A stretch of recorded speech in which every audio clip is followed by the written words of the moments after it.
ਸਾਈਂ ਦੀ ਸ਼ਾਦੀ ਹੋਈ ਤੇ 4 ਦਿਨ ਤੱਕ ਉਹਨੇ ਆਪਣੀ ਜਨਾਨੀ ਨੂੰ ਹੱਥ ਨਹੀਂ ਲਾਇਆ। ਜਨਾਨੀ ਨਾਰਾਜ਼ ਹੋ ਕੇ ਵਾਪਸ ਟੁਰ ਗਈ। ਉਹ ਪਹਿਲਾਂ ਹੀ ਸ਼ਾਦੀ ਨਹੀਂ ਸੀ ਕਰਨਾ ਚਾਹੁੰਦੀ। ਉਹ ਆਖਦੀ ਸੀ ਕਿ ਮੇਰੇ ਵਾਸਤੇ ਤੁਹਾਨੂੰ ਇਹ ਰਿਸ਼ਤਾ ਲੱਭਾ, ਮੇਰੇ ਵਾਸਤੇ ਕੋਈ ਚੰਗਾ ਰਿਸ਼ਤਾ ਢੂੰਡੋ। ਤੁਸੀਂ ਮੈਨੂੰ ਪੜਾਇਆ ਲਿਖਾਇਆ ਕਿਉਂ ਹੈ ਜੇ ਇਹ ਰਿਸ਼ਤਾ ਤੁਸੀਂ ਮੇਰੇ ਵਾਸਤੇ ਢੂੰਡਣਾ ਸੀ। ਉਹਨਾਂ ਆਖਿਆ ਪੁੱਤਰ ਤੂੰ ਇਸ ਗੱਲ ਦੀ ਫਿਕਰ ਨਾ ਕਰ, ਜੇ ਹੋਰ ਕੋਈ ਰਿਸ਼ਤਾ ਕਰੀਏ ਯਾਰ, ਭੁੱਖੇ ਲੋਕ ਨੇ, ਤੈਨੂੰ ਕਿਸੇ ਨੇ ਸੌਖਿਆ ਨਹੀਂ ਸੀ ਰੱਖਣਾ। ਇਹਨਾਂ ਦੀ ਕੋਠੀ ਆਪਣੀ ਬਣੀ ਹੈ, ਚੰਗੇ ਭਲੇ ਸੌਖੇ ਨੇ, ਨਾਲੇ ਆਂਦੇ ਨੇ ਚੰਗਾ ਭਲਾ ਤੈਨੂੰ ਜ਼ੇਵਰ ਪਾਣਗੇ, ਨਾਲੇ ਤੇਰੇ ਨਾਂ ਤੇ ਕੋਈ ਪੈਸਾ ਵੀ ਜਮ੍ਹਾਂ ਕਰਾਉਣਗੇ। ਜ਼ਾਰੀ ਗੱਲ ਆ ਉਹਨਾਂ ਦਾ ਇਹ ਵੀ ਤੇ ਪੁੱਤਰ ਹੈ। ਉਹ ਆਂਦੀ ਹੈ ਮੈਂ ਪੈਸੇ ਨੂੰ ਜਾਂ ਜਾਇਦਾਦ ਨੂੰ ਜਾਂ ਜ਼ੇਵਰ ਨੂੰ ਮੈਂ ਕੀ ਕਰਾਂਗੀ ਜੇ ਮੁੜਾ ਹੀ ਨਹੀਂ ਸਹੀ। ਉਹਨਾਂ ਆਖਿਆ ਪੁੱਤਰ ਆਪੇ ਠੀਕ ਹੋ ਜਾਏਗਾ, ਇਤਨਾ ਵੀ ਝੱਲਾ ਨਹੀਂ ਹੈ, ਗੱਲਾਂ ਸਾਰੀਆਂ ਸਮਝਦਾ, ਤੂੰ ਬਾਅਦ ਜਿਹੜਾ ਨਾ ਰਾਜ਼ੀ ਹੋ ਜਾ। ਉਹਨਾਂ ਜਨਾਬ ਘਰ ਦਾ ਇਸ ਲਈ ਗੱਲਾਂ ਸੁਣਾਈਆਂ ਤੇ ਕੁੜੀ ਜਿਹੜੀ ਹੈ ਉਹ ਰਾਜ਼ੀ ਹੋ ਗਈ। ਉਹਨਾਂ ਆਖਿਆ ਜਿਸ ਤਰ੍ਹਾਂ ਤੁਹਾਡੀ ਮਰਜ਼ੀ, ਮੈਂ ਸ਼ਾਦੀ ਕਰਨ ਵਾਸਤੇ ਤਿਆਰ ਹਾਂ। ਅੱਗੂ ਜਿਸਲੇ ਸਾਈਂ ਨੂੰ ਪਤਾ ਲੱਗਾ ਕਿ ਉਹਦੀ ਮੰਗਣੀ ਹੋ ਗਈ ਹੈ, ਉਹਦਾ ਵਿਆਹ ਹੋਵੇਗਾ, ਸਾਈਂ ਨੇ ਭੰਗੜਾ ਪਾਉਣਾ ਸ਼ੁਰੂ ਕਰ ਦਿੱਤਾ। ਅੱਗੇ ਪੂਰੇ ਪਿੰਡ 'ਚ ਜਾ ਕੇ ਲੋਕਾਂ ਦੇ ਵਿਆਹਾਂ ਤੇ ਭੰਗੜੇ ਪਾਉਂਦਾ, ਘਰ ਦੇ ਢੇਰ ਢੱਕਦੇ ਸੀ। ਜੇ ਕੋਈ ਵਿਆਹ ਹੋਵੇ ਜ਼ਾਹਿਰ ਗੱਲ ਆ ਜਾ ਕੇ ਭੰਗੜੇ ਪਾਉਂਦਾ, ਬੱਚੇ ਸਾਰੇ ਤਾੜੀਆਂ ਮਾਰਦੇ ਸੀ। ਅਗਰ ਸਾਈਂ ਨਾ ਪਹੁੰਚੇ ਉਹ ਆਂਦੇ ਜਾਓ ਸਾਈਂ ਨੂੰ ਲੈ ਕੇ ਆਓ, ਫੇਰ ਸ਼ੁਗਲ ਮੇਲਾ ਲੱਗੇਗਾ। ਸਾਈਂ ਜ਼ਾਹਿਰ ਗੱਲ ਆ ਰੁਕਦਾ ਕੋਈ ਨਹੀਂ ਸੀ, ਇਤਨਾ ਭੰਗੜਾ ਪਾਉਂਦਾ ਕਿ ਸਾਰੇ ਬੜੀਆਂ ਤਾੜੀਆਂ ਮਾਰਦੇ ਸੀ। ਉਹ ਸਾਈਂ ਦਾ ਪਤਾ ਲੱਗੂ ਨੇ ਕਿ ਸਾਈਂ ਦਾ ਵਿਆਹ, ਸਾਈਂ ਨੂੰ ਸਾਰੇ ਤੰਗ ਕਰਦੇ ਸੀ। ਸਾਈਂ ਬੜਾ ਖੁਸ਼ ਆ ਕਿ ਮੇਰਾ ਵਿਆਹ ਹੋਵੇਗਾ। ਅੰਮਾ ਨੂੰ ਬਾਰ-ਬਾਰ ਆਖਦਾ ਕਿ ਮੇਰੀ ਵੋਟੀ ਕਿਤੇ। ਉਹਨਾਂ ਆਖਿਆ ਪੁੱਤਰ ਲੈਣ ਜਾਵਾਂਗੇ ਤੇਰੀ ਵੋਟੀ, ਤੂੰ ਸਬਰ ਕਰ ਜਾ। ਉਹ ਜਨਾਬ ਜਿਸਲੇ ਸਾਈਂ ਵਾਸਤੇ ਸਾਰੇ ਕੱਪੜੇ ਛਪੜੇ ਤਿਆਰ ਕੀਤੀ ਉਹਨੇ ਦੂल्हा ਬਣਾਉਣ ਵਾਸਤੇ, ਜਿਸੇ ਸਾਈਂ ਨੂੰ ਦੂल्हा ਬਣਾਈ ਉਹਨੇ, ਤੇ ਸਾਈਂ ਜਿਹੜਾ ਪਰੇਸ਼ਾਨ ਹੋ ਗਿਆ। ਅੱਗੇ ਲੋਕਾਂ ਦੇ ਦੂल्हे ਤੱਕਦਾ ਸੀ, ਆਪਣੇ ਆਪ ਨੂੰ ਦੂल्हा ਬਣਿਆ ਤੱਕ ਕੇ ਤੇ ਜਨਾਬ ਭੰਗੜੇ ਪਾਣੇ ਸ਼ੁਰੂ ਹੋ ਗਿਆ। ਬੱਚੇ ਸਾਰੇ ਅੱਗੇ ਪਿੱਛੇ। ਉਹਨਾਂ ਆਖਿਆ ਵਾਹ ਸਾਈਂ ਤੇਰੀਆਂ ਤੇ ਮੌਜਾਂ ਲੱਗ ਗਈਆਂ ਨੇ। ਅੱਗੂ ਜਿਸਲੇ ਘੋੜੀ ਆਈ ਬਾਹਰ ਸੱਜ ਕੇ, ਜ਼ਾਹਿਰ ਗੱਲ ਸੌਖੇ ਘਰ ਦੇ ਸੀ, ਉਹਨਾਂ ਜਨਾਬ ਜਿਸਲੇ ਸਾਈਂ ਨੂੰ ਘੋੜੀ ਤੇ ਬਿਠਾਇਆ ਤੇ ਸਾਈਂ ਹੋਰ ਜ਼ਿਆਦਾ ਖੁਸ਼ ਹੋ ਗਿਆ। ਜਨਾਬ ਜਿਹੜਾ ਨਾ ਉਹ ਖੁਸ਼ੀ ਨਾਲ ਭੰਗੜੇ ਘੋੜੀ ਤੇ ਹੀ ਪਾਈ ਜੇ। ਅੱਗੂ ਜਿਹੜੇ ਪਿੰਡ ਦੇ ਸਾਰੇ ਸੀ ਉਹਨਾਂ ਜਨਾਬ ਘੋੜੀ ਦੇ ਅੱਗੇ ਭੰਗੜਾ ਪਾਉਣਾ ਸ਼ੁਰੂ ਕਰ ਦਿੱਤਾ। ਜਿਸਲੇ ਭੰਗੜਾ ਪਾਉਂਦੇ ਸੀ ਉਹ ਸਾਈਂ ਕੋਲੋਂ ਬਰਦਾਸ਼ਤ ਨਹੀਂ ਸੀ ਹੋ ਰਿਹਾ। ਉਹਨੇ ਆਖਿਆ ਜੀ ਮੈਨੂੰ ਵੀ ਥੱਲੇ ਢਾਲੋ। ਸਾਈਂ ਜਿਹੜਾ ਜ਼ਬਰਦਸਤੀ ਥੱਲੇ ਢਾਲ ਕੇ ਤੇ ਭੰਗੜਾ ਪਾਉਣਾ ਸ਼ੁਰੂ ਹੋ ਗਿਆ। ਭੰਗੜਾ ਪਾਉਂਦਾ ਗਿਆ, ਸਾਰੇ ਪਿੰਡ ਵਾਲੇ ਸ਼ੁਗਲ ਮੇਲਾ ਤੱਕਣ, ਸਾਈਂ ਦਾ ਕੁੱਲਾ ਕਿਧਰੇ ਤੇ ਸਾਈਂ ਦੇ ਹਾਰ ਕਿਧਰੇ। ਸਾਈਂ ਜਿਹੜਾ ਭੰਗੜੇ ਪਾ ਕੇ ਪਸੀਨੋ ਪਸੀਨ ਹੋਇਆ। ਉਹਨਾਂ ਜਨਾਬ ਰੋਕਿਆ, ਉਹਨਾਂ ਆਖਿਆ ਚਲਾ ਜਾ ਹੁਣ ਬਹਿ ਜਾ ਘੋੜੀ ਤੇ। ਉਹਨਾਂ ਘੋੜੀ ਤੇ ਬਿਠਾਇਆ। ਜਨਾਬ ਜਿਸਲੇ ਉੱਥੇ ਪਹੁੰਚੀ ਤੇ ਸਾਰਿਆਂ ਨੂੰ ਤੱਕ ਕੇ ਹੱਸੀ ਜੇ ਤੇ ਸਲਾਮ ਕਰੀ ਜੇ ਤੇ ਉਹਨੂੰ ਸਾਈਂ ਨੂੰ ਸਮਝ ਹੀ ਕੋ ਨਾ ਆਵੇ।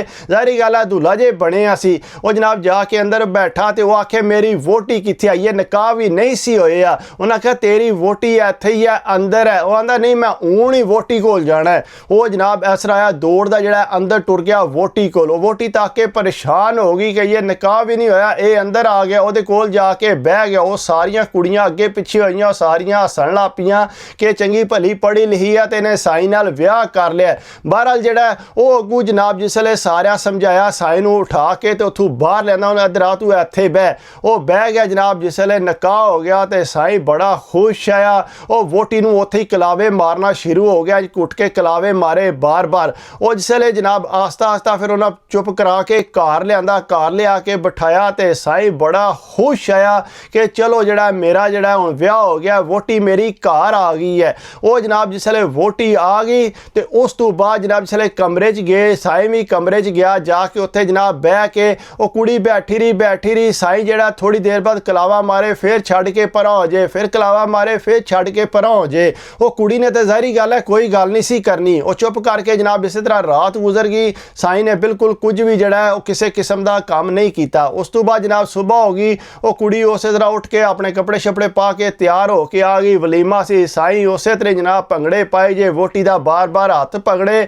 ਉਹਨੂੰ ਅਗਲੀ ਗੱਲ ਦਾ ਤੇ ਪਤਾ ਹੀ ਕੋਈ ਨਹੀਂ ਸੀ। ਉਹ ਭੰਗੜੇ ਪਾਈ ਜੇ ਤੇ ਖੁਸ਼ ਹੋਇਆ ਕਿ ਮੇਰੀ ਵੋਟੀ ਹੈ। ਉਹ ਕੁੜੀ ਜਿਹੜੀ ਹੈ ਇਸੇ ਤਰ੍ਹਾਂ ਕਰਦਿਆਂ ਵਲੀਮਾ ਜਿਹੜਾ ਭੁਗਤਿਆ। ਅੰਦਰੋਂ ਉਹ ਰੋਵੇ ਕਿ ਘਰਦਿਆਂ ਮੇਰੇ ਨਾਲ ਕੀ ਕੀਤਾ, ਇਹਨੂੰ ਤੇ ਕਿਸੇ ਗੱਲ ਦਾ ਪਤਾ ਹੀ ਕੋਈ ਨਹੀਂ। ਬਹਰਹਾਲ ਉਹ ਜਿਸਲੇ ਵਲੀਮਾ ਵੀ ਹੋ ਗਿਆ ਜਨਾਬ, ਵਲੀਮੇ ਤੋਂ ਬਾਅਦ ਫਿਰ ਜਨਾਬ ਇਸੇ ਤਰ੍ਹਾਂ ਹੋਇਆ ਕਮਰੇ 'ਚ ਗਏ ਤੇ ਉਸ ਤੋਂ ਬਾਅਦ ਵੀ ਜਿਹੜਾ ਸਾਈਂ ਨੇ ਬਿਲਕੁਲ ਕੋਈ ਵੀ ਨਾ ਕੀਤਾ, ਜਾ ਕੇ ਸੌ ਰਿਹਾ। ਉਹ ਸੌ ਗਿਆ ਤੇ ਕੁੜੀ ਵੀ ਚੁੱਪ ਕਰਕੇ ਸੌ ਗਈ। 4 ਦਿਨ ਇਸ ਤਰ੍ਹਾਂ ਹੀ ਗੁਜ਼ਰ ਗਏ। ਉਹ ਕੁੜੀ ਜਿਹੜੀ ਹੈ ਬਿਲਕੁਲ ਬਹੁਤ ਜ਼ਿਆਦਾ ਪਰੇਸ਼ਾਨ ਹੋ ਗਈ। ਘਰਦਿਆਂ ਨੂੰ ਫੋਨ ਕਰਕੇ ਆਖਦੀ ਹੈ ਕਿ ਤੁਸੀਂ ਮੇਰੇ ਨਾਲ ਕੀ ਕੀਤਾ, ਤੁਸੀਂ ਜ਼ਿਆਦਤੀ ਕਰ ਦਿੱਤੀ ਹੈ। ਕਹਿੰਦੇ ਨੇ ਕੀ ਹੋਇਆ ਪੁੱਤਰ? ਉਹਨਾਂ ਹੈ ਨਹੀਂ ਮੈਂ ਘਰ ਵਾਪਸ ਆਉਣਾ। ਉਹਨਾਂ ਆਖਿਆ ਹਾਲਾ ਪੁੱਤਰ ਤੂੰ ਆ ਜਾ। ਉਹ ਸਾਈਂ ਦੇ ਘਰਦਿਆਂ ਨੂੰ ਆਂਦੀ ਹੈ ਕਿ ਮੈਨੂੰ ਘਰ ਛੱਡ ਕੇ ਆਵੋ। ਉਹਨਾਂ ਆਖਿਆ ਹਾਲਾ ਚਲੋ ਸਹੀ ਹੈ ਅਸੀਂ ਤੈਨੂੰ ਛੱਡ ਆਵਨੇ ਆ। ਉਹ ਜਨਾਬ ਇਸ ਤਰ੍ਹਾਂ ਹੋਇਆ ਕਿ ਜਨਾਬ ਉਹ ਜਾ ਕੇ ਉਹਨੂੰ ਛੱਡ ਆਏ, ਜਾ ਕੇ ਰੋਣ ਲੱਗ ਪਈ ਕਿ ਇਸ ਤਰ੍ਹਾਂ ਸਾਈਂ ਨੂੰ ਤੇ ਕਿਸੇ ਗੱਲ ਦਾ ਪਤਾ ਹੀ ਕੋਈ ਨਹੀਂ, ਨਾ ਉਹਨੂੰ ਪਤਾ ਮੇਰਾ ਵਿਆਹ ਹੋਇਆ, ਹਾਲੀ ਵੋਟੀ ਕਰਦਾ ਰਹਿੰਦਾ ਹੈ, ਹੋਰ ਤੇ ਉਹਨੂੰ ਕਿਸੇ ਗੱਲ ਦਾ ਪਤਾ ਹੀ ਕੋਈ ਨਹੀਂ। ਉਹਨੇ ਆਖਿਆ ਪੁੱਤਰ ਹੈਰ ਹੀ ਹੈ, ਆਪੇ ਠੀਕ ਹੋ ਜਾਏਗਾ, ਤੂੰ ਪਰੇਸ਼ਾਨ ਨਾ ਹੋ। ਉਹਨੇ ਆਖਿਆ ਇਹਨੇ ਕਿੱਥੋਂ ਠੀਕ ਹੋਣਾ, ਇਹਨੂੰ ਕਿਸੇ ਗੱਲ ਦਾ ਪਤਾ ਹੀ ਨਹੀਂ, ਕਦੇ ਭੰਗੜੇ ਪਾਉਣ ਲੱਗ ਪੈਂਦਾ, ਕਦੇ ਕਲਾਵੇ ਮਾਰਨ ਲੱਗ ਪੈਂਦਾ, ਬਾਕੀ ਮੈਨੂੰ ਤੇ ਸਮਝ ਨਹੀਂ ਆਉਂਦੀ ਮੈਂ ਇਹਦੇ ਨਾਲ ਕਿਹੜਾ ਵਰਤਾਓ ਕਰਨਾ। ਉਹ ਘਰਦਿਆਂ ਸੁਣ ਕੇ ਉਹਨੇ ਆਖਿਆ ਪੁੱਤਰ ਕੋਈ ਨਹੀਂ, ਹੌਸਲਾ ਕਰ, ਅੱਲਾ ਖੈਰ ਕਰੇਗਾ। ਲੇਕਿਨ ਉਹ ਕਹਿੰਦੀ ਹੈ ਮੈਂ ਵਾਪਸ ਜਾਣਾ ਹੀ ਨਹੀਂ, ਤੁਸੀਂ ਮੈਨੂੰ ਕੁਆਰਿਆ ਰਹਿਣ ਦਿਓ, ਮੈਂ ਇੱਥੇ ਘਰ ਬੈਠੀ ਰਵਾਂਗੀ, ਲੇਕਿਨ ਮੈਨੂੰ ਜਿਹੜਾ ਨਾ ਤੁਸੀਂ ਤਲਾਕ ਦਵਾਓ ਤੇ ਮੈਂ ਨਹੀਂ ਹੁਣ ਜਾਣਾ। ਉਹ ਜਿਹੜਾ ਮੁੰਡੇ ਦੇ ਘਰ ਦੇ ਆ ਗਏ, ਉਹਨਾਂ ਆਖਿਆ ਕੀ ਗੱਲ ਹੈ, ਤੀਸਰਾ ਦਿਨ ਹੈ ਕੁੜੀ ਵਾਪਸ ਨਹੀਂ ਆਈ। ਉਹ ਜਿਹੜਾ ਸਾਈਂ ਜਿਹੜਾ ਬੜਾ ਪਰੇਸ਼ਾਨ ਹੈ ਕਿ ਮੇਰੀ ਵੋਟੀ ਨਹੀਂ ਆਉਂਦੀ ਪਈ, ਉਹਨੇ ਆਖਿਆ ਮੈਂ ਜਾਣੇ ਨਹੀਂ, ਤੁਹਾਡੇ ਮੁੰਡੇ ਨੂੰ ਕਿਸੇ ਗੱਲ ਦਾ ਪਤਾ। ਉਹਨਾਂ ਆਖਿਆ ਗੱਲ ਸੁਣੋ, ਮੁੰਡਾ ਸਾਡਾ ਸਿੱਧਾ ਸਾਦਾ ਗੱਲਾਂ ਸਾਰੀਆਂ ਸਮਝਦਾ,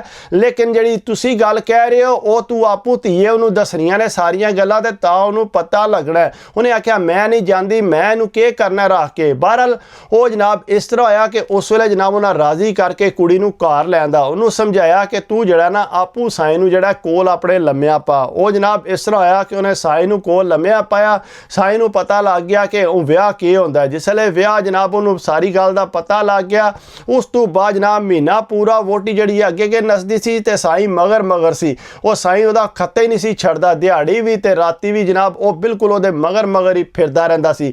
ਉਹ ਜਨਾਬ ਘਰਦਿਆਂ ਨੂੰ ਪਤਾ ਲੱਗਾ, ਉਹਨਾਂ ਆਖਿਆ ਪੁੱਤਰ ਥੋੜਾ ਹੌਸਲਾ ਕਰ। ਉਸ ਤੋਂ ਬਾਅਦ ਸਾਈਂ ਦੇ ਘਰ ਇੱਕ ਬੱਚਾ ਪੈਦਾ ਹੋਇਆ ਸਾਲ ਬਾਅਦ। ਉਹ ਸਾਈਂ ਬੜਾ ਖੁਸ਼ ਹੋਇਆ ਬੱਚਾ ਤੱਕ ਕਿ ਮੇਰੇ ਘਰ ਵੀ ਪੁੱਤਰ ਪੈਦਾ ਹੋਇਆ। ਉਹ ਜਨਾਬ ਸਾਈਂ ਚੁੱਕ ਕੇ ਉਹਨੂੰ ਫਿਰਦਾ ਰਹਿੰਦਾ ਸੀ, ਇਧਰੋਂ ਉਧਰ ਤੇ ਉਧਰੋਂ ਇਧਰ, ਸਾਰੇ ਬੰਦੇ ਤੱਕਦੇ ਸੀ। ਉਹਨਾਂ ਆਖਿਆ ਵਾਹ ਸਾਈਂ ਤੇਰੇ ਘਰ ਤੇ ਔਲਾਦ ਵੀ ਹੋ ਗਈ ਹੈ। ਉਹ ਸਾਈਂ ਖੁਸ਼ ਹੁੰਦਾ ਆ, ਆਗੂ ਨਾਲ ਹੱਥ ਖਲੇ ਕਰਕੇ ਕਹਿੰਦਾ ਨਾ ਬਈ ਅੱਲਾ ਨੇ ਦਿੱਤਾ ਮੈਨੂੰ। ਉਹ ਜਨਾਬ ਚੁੱਕ ਕੇ ਬੱਚੇ ਆਪਣੇ ਨੂੰ ਫਿਰਦਾ ਰਹਿੰਦਾ। ਆਸਤਾ ਉਹ ਜ਼ਨਾਨੀ ਜਿਹੜੀ ਆ ਬੜੀ ਸਮਝਦਾਰ ਸੀ, ਉਹਨੇ ਜਨਾਬ ਸਾਈਂ ਨੂੰ ਜਿਹੜਾ ਉਹ ਆਸਤਾ ਗੱਲਾਂ ਸਮਝਾਣੀਆਂ ਸ਼ੁਰੂ ਕੀਤੀਆਂ, ਨਾਲ ਉਹਨੂੰ ਕੱਪੜੇ ਸੋਹਣੇ ਪਵਾਣੇ, ਨਾਲੇ ਉਹਨੂੰ ਇਹ ਆਖਣਾ ਕਿ ਲੋਕਾਂ ਸਾਹਮਣੇ ਤੂੰ ਇਸ਼ਾਰਿਆਂ ਨਾਲ ਉਹਨੂੰ ਦੱਸਣਾ ਕਿ ਤੂੰ ਭੰਗੜੇ ਸ਼ੰਗੜੇ ਨਹੀਂ ਪਾਣੇ, ਤੂੰ ਆਰਾਮ ਸਕੂਨ ਨਾਲ ਬਹਿ ਕੇ ਉਹਨਾਂ ਨਾਲ ਗੱਲ ਕਰਨੀ ਹੈ। ਉਹ ਆਸਤਾ ਸਮਝਾਉਂਦੀ ਰਹੀ। ਸਾਲ ਡੇਢ 'ਚ ਸਾਈਂ ਜਿਹੜਾ ਬਿਲਕੁਲ ਜਿਹੜਾ ਆਪਣੀ ਰੂਟੀਨ ਤੇ ਆ ਗਿਆ। ਜਿਸ ਵੇਲੇ ਬੰਦੇ ਆਉਂਦੇ ਸੀ ਹੱਸ ਕੇ ਸਿਰਫ ਸਲਾਮ ਲੈਂਦਾ ਸੀ, ਨਾ ਉਹਦੇ ਨਾਲ ਕੋਈ ਇਸ ਤਰ੍ਹਾਂ ਦੀ ਗੱਲ ਕਰਦਾ, ਨਾ ਕਿਸੇ ਨੂੰ ਪਤਾ ਲੱਗਦਾ ਸੀ ਇਹ ਝੱਲਾ।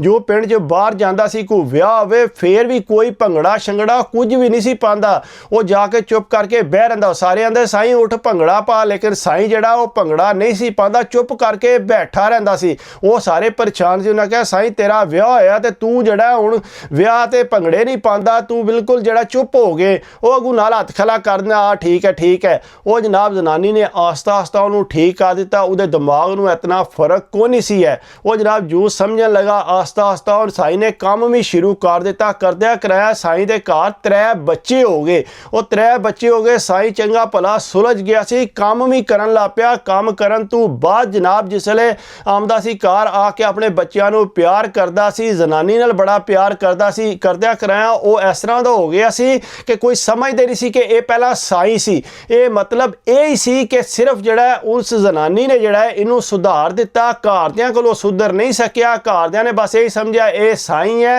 ਇਹਨੂੰ ਗੱਲਾਂ ਦਾ ਨਹੀਂ ਪਤਾ। ਲੇਕਿਨ ਜ਼ਨਾਨੀ ਨੇ ਉਹਨੂੰ ਇਸ ਤਰ੍ਹਾਂ ਦਾ ਸਮਝਾਇਆ ਕਿ ਰਾਮ ਸਕੂਨ ਨਾਲ ਜਿਹੜਾ ਉਹ ਰਹਿਣ ਵੀ ਲੱਗ ਪਿਆ, ਆਪਣੇ ਬੱਚਿਆਂ ਨੂੰ ਪਿਆਰ ਵੀ ਕਰਦਾ ਤੇ ਕੰਮ ਵੀ ਕਰਦਾ। ਦਿਮਾਗ ਉਹਦਾ ਠੀਕ ਸੀ, ਲੇਕਿਨ ਸਾਰਿਆਂ ਸਾਈਂ ਕਹਿ ਕੇ ਨਾ ਤੇ ਉਹਨੂੰ ਜਿਹੜਾ ਇਸ ਤਰ੍ਹਾਂ ਦਾ ਕਰ ਦਿੱਤੇ ਸੀ। ਜਿਸ ਵੇਲੇ ਜ਼ਨਾਨੀ ਨੇ ਸਹੀ ਹੱਥ ਪਕੜਿਆ ਤੇ ਉਹ ਬਿਲਕੁਲ ਨਾਰਮਲ ਹੋ ਗਿਆ। ਇਸ ਤਰ੍ਹਾਂ ਵੀ ਹੁੰਦਾ ਹੈ ਕਿ ਜ਼ਨਾਨੀ ਜਿਹੜੀ ਹੈ ਬੰਦੇ ਨੂੰ ਅਗਰ ਸਿੱਧੀ ਰਾਹ ਤੇ ਲਿਆਉਣਾ ਚਾਹੇ ਨਾ ਤੇ ਉਹ ਲਿਆ ਸਕਦੀ ਹੈ, ਤੇ ਸਾਈਂ ਵੀ ਇਸੇ ਤਰ੍ਹਾਂ ਹੀ ਸਿੱਧੀ ਰਾਹ ਤੇ ਆਇਆ।